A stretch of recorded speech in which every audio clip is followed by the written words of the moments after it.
Hey, what's up, everybody? Welcome back to the weekly recap show. It's T Pike, Thor. This is Metal Dad, Thor's Red. What's happening? All right, here we go. We'll start with the Alabama-Arkansas game. Nothing really to say other than Alabama threw down, and it was a massive beatdown, 52-3. Nothing really much to say. Mac Jones looked like Mac Jones. I didn't watch any of this game, but Devonta Smith returned his first career punt for a touchdown. And one of the Arkansas players tried to break his leg. Saw that on Twitter. Devonta Smith with Florida losing and Mac Jones not throwing any touchdown passes yesterday. I kind of feel Devonta Smith might have jumped in the Heisman race, jumped up a little Because bit. I tend to think he might be the best player. He's the best player in the country, but he's probably not going to win because it's a stupid quarterback award. All right, well, let's move right along to the game of the day. LSU knocks off number 6 Florida. A 3-5 LSU team knocks off an 8-1 Florida Gator team. It was a great game. Number 16 in the country. LSU at the half were up 24-17, and LSU scored 14 points in the third quarter, and LSU had to mount a comeback there in the fourth quarter to win this game. The shoe incident. Who throws the shoe? Marco Wilson.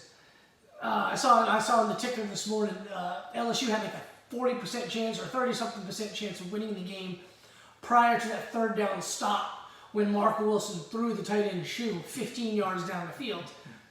After that, the ticker said they had like a 69% chance to win the game. Interesting watching the college football final. They said if Wilson just took the shoe and threw it straight to the ground, like spiked it, they probably wouldn't have called the penalty. He throws it 15 yards down the field. They give him the 15-yard penalty. I admit, I watched most of this game, and I'm watching it, I'm going, you could kick the field goal? That's like a 60-yarder. Just punt it, go to overtime, and you got to give them credit. They trotted the kid out there. They kicked it. But you mentioned they were up 24, was it 24-17 at the half? Right before halftime, Kyle Trask got sacked and fumbled. And I think it was like 21-17 or something like that. And they got the ball, kicked the field goal at the end of the half. But really good game. It was in the fog, so I wasn't. They had to change the camera angle because of the fog. I wasn't feeling that. It didn't look right. It looked weird. Yeah, maybe it's something you got to get used to. But when they just change it in game like that, it was kind of weird. But I didn't give Florida credit.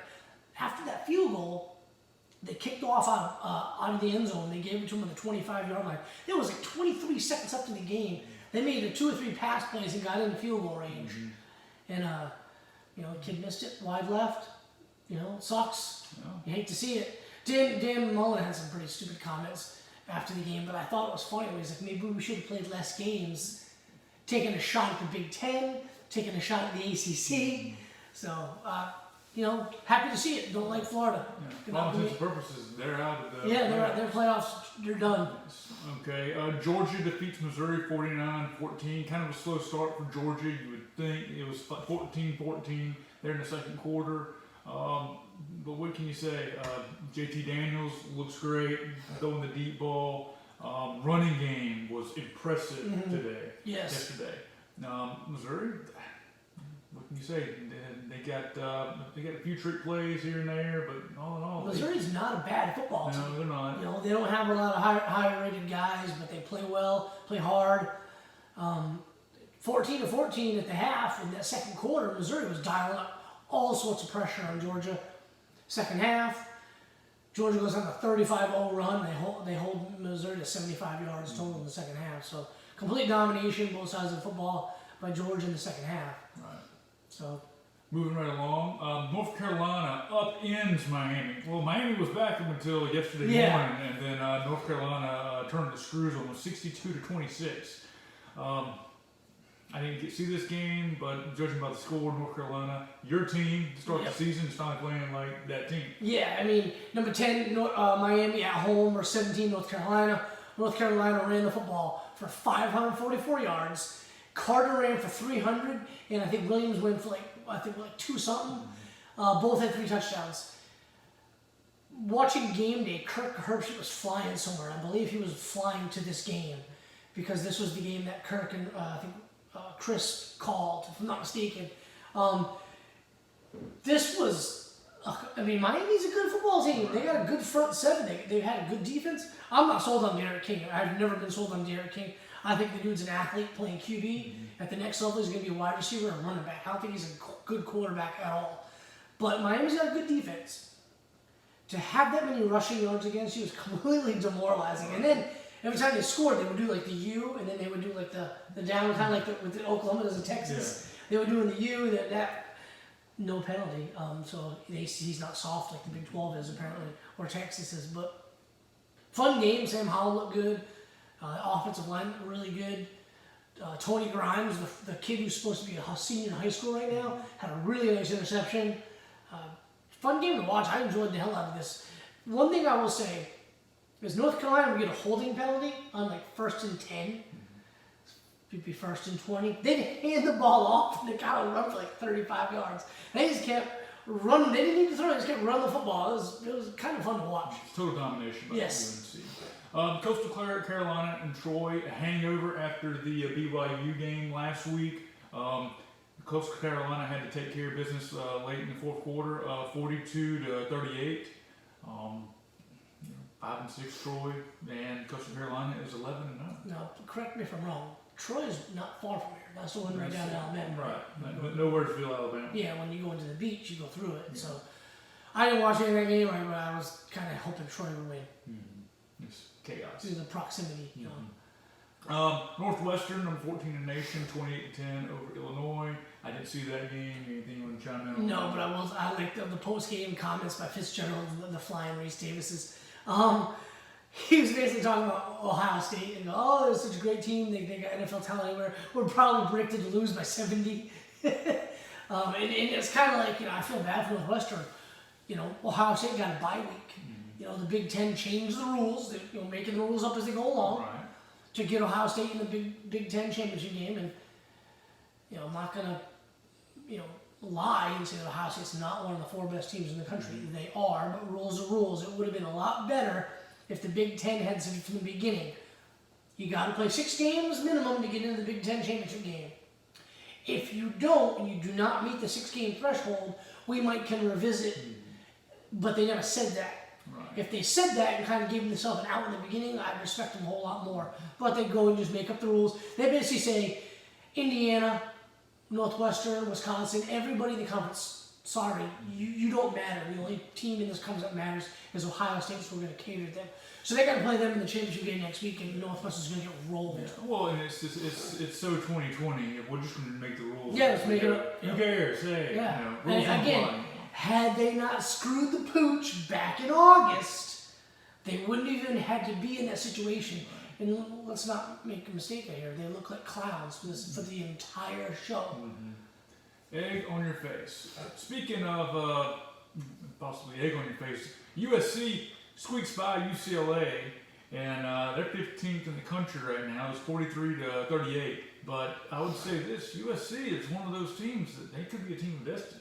Yeah, I mean they haven't played a complete game yet. They rely on big comebacks.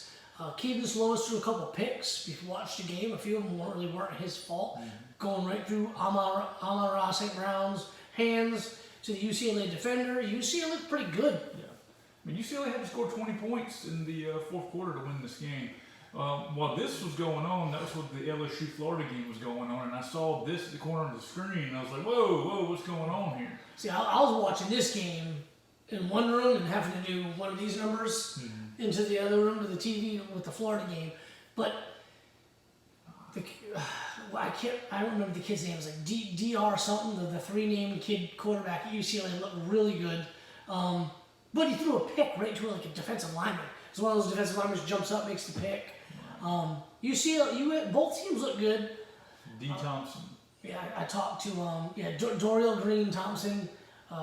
Anyway, I was on the phone with a buddy of mine, and he was telling me his Chip Kelly story from when Chip Kelly coached at UNH, and he was up there with him at UNH. So he was telling me, how good of a guy Chip Kelly is, blah, blah, blah, watching this game.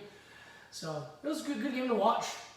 Absolutely. I believe with Colorado losing, USC just locked up the Pac-12 South championship. Right. Wisconsin gets blown out by Iowa. Wisconsin's a very disappointing season. BYU, it was looking kind of close there at the end of the first half, but BYU finally takes charge of the game late, 28-14. Again, you mentioned Utah. Or you want to say something about Well, yeah. Well, let's talk about the Iowa game just for a second. Okay. Wisconsin, huge disappointment. They had basically a 3-week break in the middle of the season. I kind of feel for them. They don't have anybody elite skill, wide receiver or running back. We've talked about it before here, right here in this room. They don't have that running back that they've always had, that top tier running back. Graham Mertz is a good quarterback. They don't really have any top tier wide receivers. They're an elite level. They're lacking an elite level skill guy.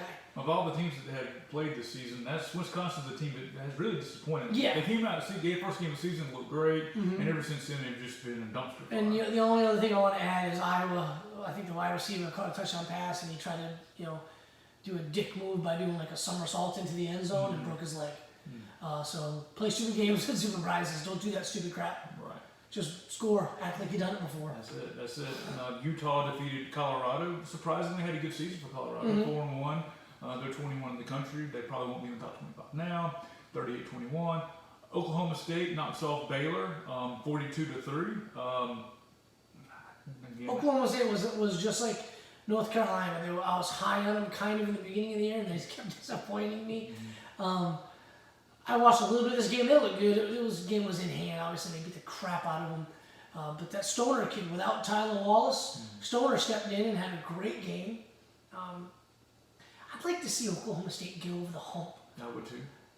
Just be a little more interesting. So have a 11-1 or 12-0 season next year and play for something that matters and not lose against Oklahoma. This week we were supposed to have Michigan, Ohio State. Of course, that didn't happen. Ole Miss game was postponed, so I think they'll play next week. Is that and then for some reason the ACC decided they were going to basically give Clemson and Notre Dame a bye week. Cancel those games they were supposed to play, which is that's soft. No reason for that. I mean, I get why they do it, but come on, everybody else is playing still. Right.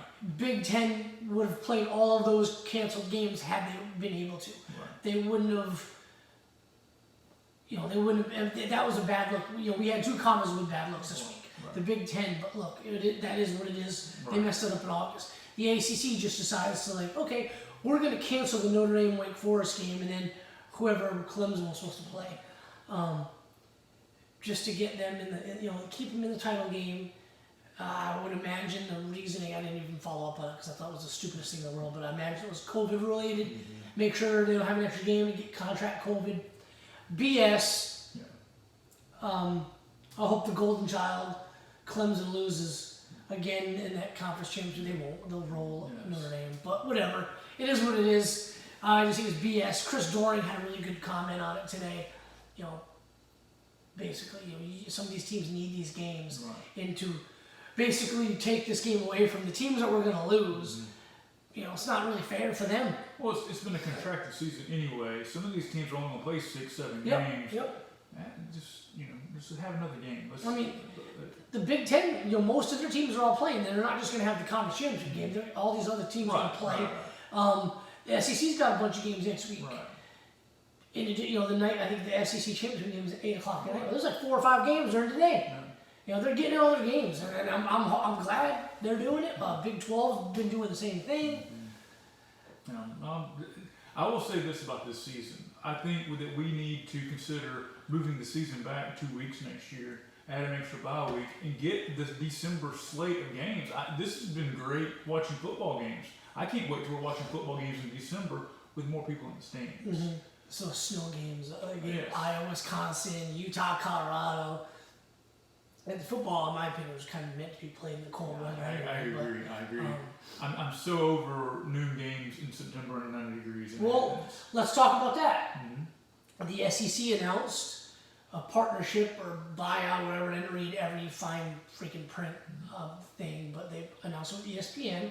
It's going to give ESPN the rights, and from what I gather, it's going to mean more late afternoon and evening games for SEC teams, which means less noon games. Right.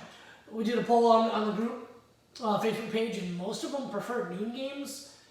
I think you and I and a couple of people are the only exceptions. Yes.